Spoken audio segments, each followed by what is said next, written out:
Car sex tier list. Which car is the easiest to have sex with? Why would you do that? Why would you get freaky in a car? Just get a freaking room. What if you don't have your own place and you don't have your own money? You don't have money to get a hotel room because it's too expensive. But the two of you, you're like in the mood. You're ready to freaking go. So you just have to go right now. That's where this tier list comes in. The two-door.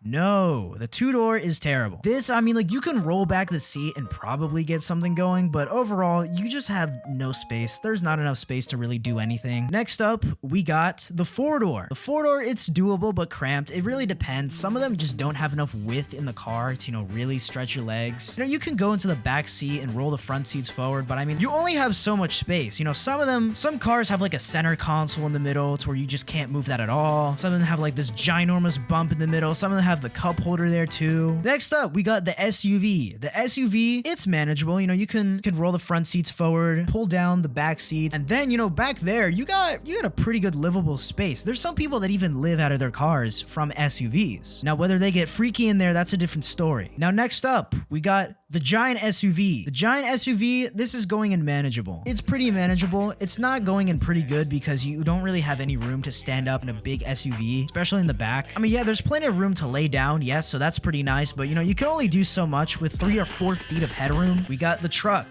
Doable but cramped. I'm just assuming that it's probably the same as the four-door, just looking at it, roll the seats forward, but except you can't even roll the seats back. Yeah, you got the whole trunk space in the back. You got the whole bed there that, that you could probably modify. The smart car. Next up, the two-door truck. Pretty horrible. This is about on par with the two-door car, except now it's just in a truck. And you don't really have enough space. This is honestly probably worse because you can't even roll back the seats in a two-door truck. Actually, you know what?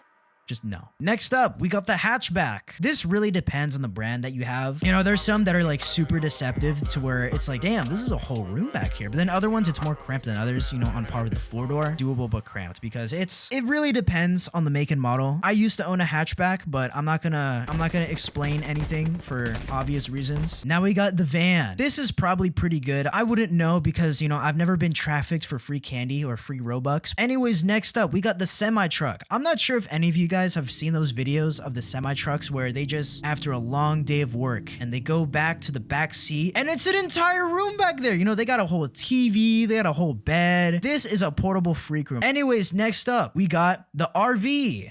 Need I say more? This is a portable freak room.